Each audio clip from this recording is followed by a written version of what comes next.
Едните тврдат дека преговарачката рамка може да се измени, другите дека не може. Едните тврдат дека македонскиот јазик е заштитен, другите дека не е. Различни им се дури и впечатоците за текот на средбата на која и ручаа заедно. СДСМ тврдат дека била конструктивна средба. ВМРО ДПМН излегоа незадоволни.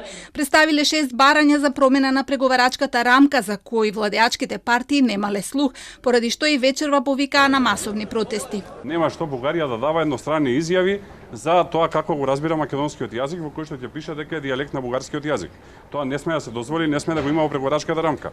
Ако Бугарија даде таква изјава, тогаш значи дека не е заштитен македонскиот јазик, многу едноставно е.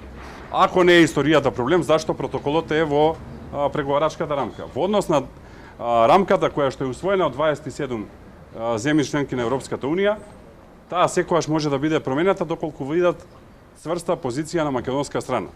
А доколку видат дека на македонска страна единствено ги интересира пиар и сликање, тогаш ќе стигаат вакви и полоши предлози.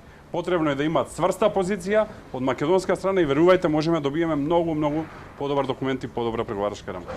ВМРО ДПМН бараат во документот наречен Општ став на ЕУ во точка 3 да се избришат едностраните декларации на Бугарија и Македонија за македонскиот јазик. Во точка 5 од преговарачката рамка пак да се избрише последната алинеја која се однесува на договорот за добрососедство и годишните извештаи за негово спроведување. Во документот наречен Заеднички став на ЕУ партијата предлага да се избрише обврската за отворање на уставот и внесување на бугарите во него како услов за првата меѓувладина конференција. Николовски забележа и дека владата се уште не го објавува протоколот затоа што е многу лош.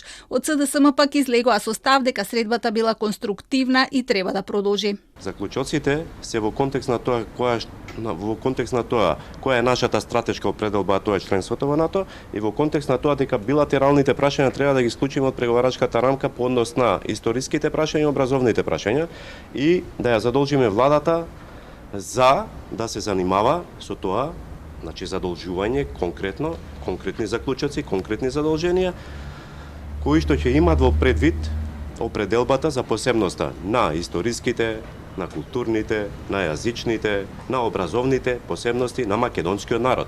Вице-премиерот Маричиш не сакаше да зборува за протоколот, велејќи дека на него работи МНР, но изјави дека предложиле заклучоци кои треба да бидат изгласани од собранието и кои ќе дадат на владата одврзани раце во понатамошниот процес. Дополнително предложивме текст на предлог заклучоци кои што би можело собранието да ги усвои, со која што на некој начин се даваат дополнителни гаранции и задолженија за владата дека во било кој момент на преговарачкиот процес, односно во секој момент на преговарачкиот процес, треба да се внимава особено на заштита на македонскиот јазик, идентитет, културна посебност и сите обележја на нашиот народ.